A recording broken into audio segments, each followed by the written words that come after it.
Welcome back, everybody. Patrolman and it. Here we go. Did I show this? I don't know if I've shown this yet. Jane Foster, Summer Vacation. This is one of my favorite outfits. This is freaking hilarious. There's a goat eating her hair up here, and then another goat looking at it. I think I've shown this before, but I'm just going to remind with that, because that's super cool. Let's see what else is going on here. Oh, there's new baby Morbius. Nap in peace on the tombstone. Absolutely hilarious.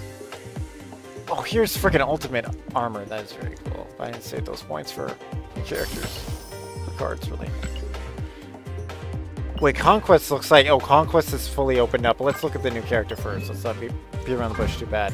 Here's Arishem. I'm very tempted to get this character. This guy literally completely changes the game. He gives you a whole nother deck worth of cards at random. That's crazy. And +1 max energy? So you got random cards that might not synergize, but you have more mana to use. And then on top of that, if you have him in a deck with Havoc, I believe, doesn't Havoc consume an energy every turn? I believe he does. With Havoc, wouldn't that counter? So then you'd hold base whatever you were when Havoc was summoned? That's pretty freaking cool. So this, I will probably pick this card up eventually at some point. But I just have a sneaking suspicion Danger is going to come out soon in this game. And or Brotherhood. Oh, Brotherhood really might come out because the new Deadpool movie has Sabretooth. Yeah, they might have Brotherhood coming out and or the other Deadpool-y style. Other kind of lesser mercenary type Marvel characters. Which are pretty cool, actually. I believe they're shown in like Xmen Origin. Yeah, the other mercenaries. Yeah. Oh, here's Hercules. Wait, they just changed Hercules. I couldn't show him yesterday, but here he is. He's a 3/4. Yeah, confirmed. First time another card moves here. Each turn, move it to another location. They probably added him in here. Oh, Black Swan as well. Yeah, see, these are cards. These are great to see, these cards, by the way. Oh, my Black Swan I also want at some point. This is a very neat character. On reveal, until the end of your next turn, your 1-cost cards cost 0. I have a whole deck she could be awesome in. And she's a 3/5. Interesting. She could be Surfer buff, theoretically. I don't know why you do that, but maybe. Maybe you could. But here's Hercules, though. But she's in a Khazar deck. I wish I have a Khazar deck. She'd be awesome in that Khazar deck. And here's Hercules. Hercules you can also play with Surfer, which I have seen a move Surfer deck before, so that's really cool. But Arishem here, who I believe is the, when I looked it up, he was, it's Francesco, Tomasetti. Francesco Tomasetti. That's probably how you actually remotely say that. That's probably so butchered, but I tried. But yeah, it's gonna be so cool. Because he's like the creator of the Eternals, Arishem. Which may make him one of the top deities in Marvel. I'm not 100% sure on that. Although he looks pretty alien to me, but... I don't know, maybe it's just an alien. But that sounds like remotely deity level stuff. Anyway. Let's go, though. If anyone has even seen that movie. That's the problem with the Eternals. But these cards are incredible, though. Even if these characters aren't that popular, these cards have game-changing stuff, each Eternal. Basically, that's a pretty hugely game-changing thing. Especially this one. He gives you a whole nother deck, essentially. Because it's a 12-card game. Maybe you could up it to...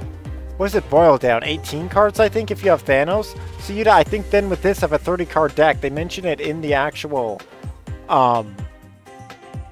Which is like the Dragon Ball Z game is a 30-card deck, I think. Was that, or was that 40? I think it was 30 minimum. I think.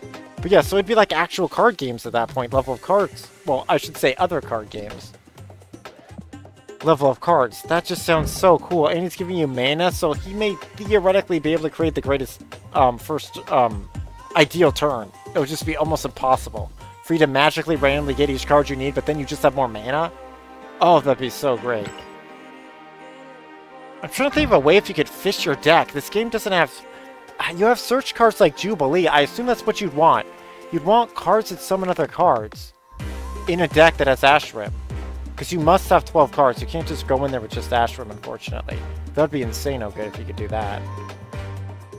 I don't know if... You probably don't even want to play him with Thanos, but oh, this is why. This is why Black Swan is here. Holy crap, that's why Black Swan's here. Because you play Arishem with the Thanos deck that they were talking about. Then Black Swan is here to make your gems free. Although it's only to the end of your next turn, but still though, you could have like several gems in your hand. throw it out there, and you could also re-trigger her with Odin. That's very interesting. So you'd want draw power with him and or a card that summons another card of some sort to get through Arisham's deck to find your strong cards if they randomly spawned in there or not. And then you could, and then I also want to play this guy with Pixie. You then randomize all... It'd be so good. You play him with Pixie the Mutant. Because then Arishem creates 12 new cards. You have +1 mana. Pixie then randomizes all the costs of those cards. It would be phenomenal to see. Hopefully one day I can pull that chain off. But I got other games to cover. I think I gave a good idea if you guys want Arishem or not. And also, I should say it just in case you guys are listening or doing something else. Or missed it yourself. He's a 7/7. Yeah, I think he's the only 7-cost card. So he does come with a huge penalty. If you for some reason lose, like per se you play Havoc, and you can't generate mana anymore, that's brutal. Oh, here's something else to think that maybe you should use, because you're gaining +1 mana. In a deck that destroys Electro. Electro here. Electro, on reveal, +1 max mana. You'd have +2 max mana if you got your Electro. Now, you may never see him because Arishem spawned 12 more cards, making it literally twice as hard to get him. But kind of twice as hard. You'll still have your start-out hand of your cards, I think. Wait, what does Arishem actually say? At the start of the game, no, it will be random. I believe you should draw his cards too, theoretically. Which that could be just game freaking winning as is. Getting all these random cards. That's super fun. And you could also, for fun, just have all the cards that add random cards too in your deck as well. And just have an absolute pandemonium. You could probably create a near 40 card deck at that point. Yeah, if you have all the other cards that add cards, like all the Agents of S.H.I.E.L.D. Oh my goodness, that is just nuts fun. What an awesome game-changing guy. I don't know how meta he will be because he's so random. But he technically creates the new best ideal turn. Just de facto, because you're gaining more mana. That is freaking epic. And then you can gain even more mana. Use Pixie to try to make everything cheaper. Although, he has this... although Electro has this ongoing effect. Oh, you can run Enchantress to also have a way to debuff your own Electro to remove his penalty. Yeah, that's also what you'd want to do, probably. If you can't just de facto destroy your Electro. Because this on-reveal is permanent. So Electro does not have to live to do this power, which is kind of bizarre. But it's not necessarily weird, because you could still have his supercharged arena or area around you. Or possibly see it as inspiration after Electro is defeated in that round. Anyway. Here's the Mysterio event.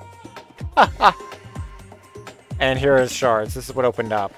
You can get his avatar picture now and this mystery variant, which I was actually waiting for this. Oh, wait, should I just do this so I can't forget it? Maybe I should just do this. So I can't forget it. And just use these points now. Now that it's opened up. Oh, 550. Ooh. It'd be cool to get this gold, too. I'm tempted if I want random variants of the gold. I mean, I have 13,000 gold. I can basically get a whole album, or dang near it, which is the goal. I think I should just do this. Let's just celebrate the release of the new card. Let's do these mystery variants.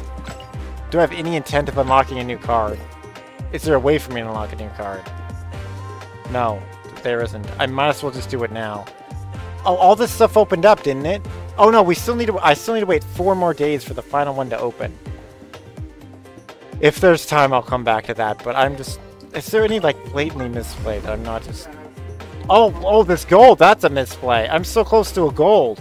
I do want to come back to the game then at some point. Maybe late at night I'll find a way to squeeze it in. But I'm gonna wait till those last... How many days are left? There's 6 days. Yeah, I could easily just wait for those others to open, then hop in a little bit, get this gold. If I forget about it, not the end of the world. But today, a brand new game came out, The First Descendant. And I really want to cover that again, but this time, it's not beta. It's for real.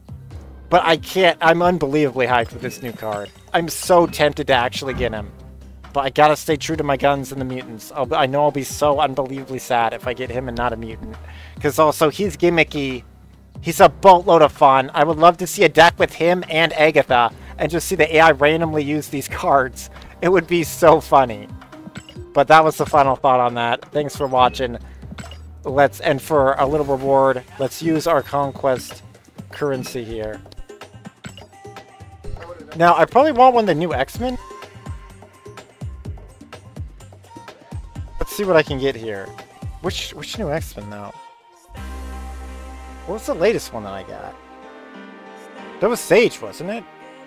I just love a variant of any of, like, a Nocturne. Like, Sage, Nocturne, something like that. Like the later mutants that I've gotten. Let's see what we can get, though. Any mutant would be greatly appreciated. Actually, let's do the little one first. That just seems proper Marvel build-up. Let's do the small... Oh, this is a 700 value of gold. Kind of 700. It's technically half that because there's double gold going on right now, but... Oh my goodness, I got Digital Ghost Rider. Now, that by G-Angle. That's actually kind of awesome because I forgot to spend my points to get a different Ghost Rider, but now we have the digital him, which is just going to be absolutely incredible. Is he in Marvel vs. Capcom, Ghost Rider? I'm not sure if he is, but maybe? Maybe. He wasn't the biggest thing in the 90s, but I feel like he kind of was. But he's not the biggest. Obviously, that was Mutants in the 90s. Also because of the Captain America movie bombing so badly. Although, I'd like to see it compared to other films. Maybe it didn't tank as bad as they think it did with inflation, but I don't know.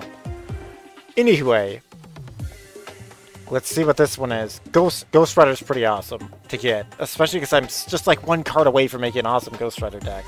And also, wait, he's one of the Marvel Midnight Suns. So yeah, he will be coming up when I get back to that game too. See more of that. So that is really cool get. Let's see, can we get an Xgene? Oh, I got Baby Nova. Got it young. The troll is real. This is a great card though.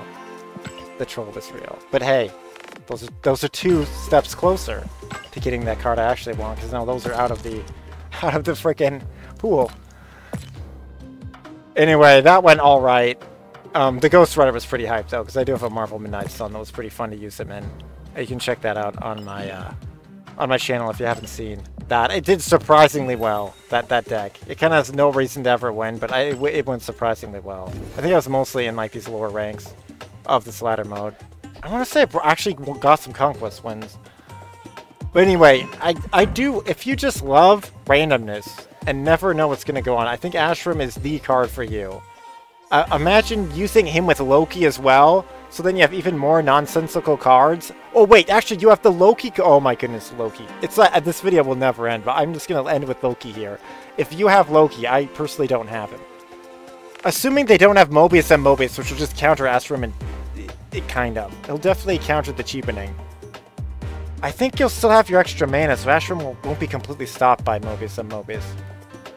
And there's all Mr. Negative you could also try to do with your whole deck as well, to try to get something going with that, but I wouldn't recommend that because it's random.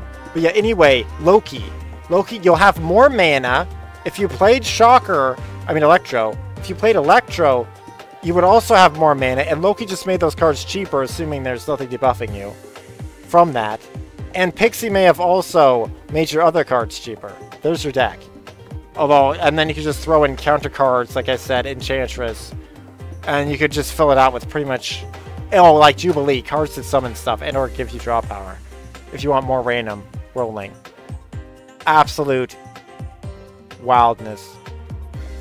At the start of the game, so I assume this won't buff Collector, because it says at the start of the game put them in, but it's possible Collector would buff off those cards that you draw too, but I think Collector says not drawn. So he works with the... Oh no, Collector still makes sense though, because if you're running the Agents of S.H.I.E.L.D., running him too would still then he'd buff. It'd give you a backup plan. Anyway, thanks so much for watching. You can like, subscribe, do all that stuff. I do recommend Sunspot with him as well, because you have more mana. In case you gotta skip a turn, if you get a random Infinite, yeah, that'd be good. So I do recommend to have Sunspot, and probably, speaking of Marvel Midnight Sun, Nico Minoru. Because she can make 2 of 1 card, so if you get a cheap, really good card, or a card that you randomly got, you can make 2 of, I think that'd be great too. Anyway, I'll just stop here. I can go on and on. You guys can always ask questions. If you want to know more combos, let me know if you want like a even more breakdown. I don't think I'll be unlocking him though. But I'm sure there's going to be countless other awesome streamers. And at some point, I do want to unlock this card. And who knows, maybe me trying to grab a mutant, I'll get him. That's often the case anyway. And see you next time, everybody. Like, subscribe, do all that stuff. And yeah, his ability cannot be stopped, period, in the game. Like, this is going to happen. That is really good. That's epic. He may be debuffed from being a 7/7. That could maybe happen, but... Anyway, like, sub, subscribe, do all that stuff. Let's end it off showing the other him. Oh, and here's the avatar pictures. I didn't show those yet. Whoops. Just in case. There we go. I guess it's in with that cool shot of him there. And we'll see you next time. Stay mutant strong. Stay marvelous. Watch out for the Eternals. They are mixing up the game, and they're doing tons of game balance to also try to fix it, but it's not quite enough for me, but it's baby steps forward. Some major steps in certain cards. Actually starting to just change how cards function, because sometimes you gotta, especially in a game like this. And see you next time, everybody. And Wolverine and the Deadpool, I believe, is going to come out soon, too, so Deadpool 3. So yeah, look forward to that. It's going to be super awesome. See you next time. Later.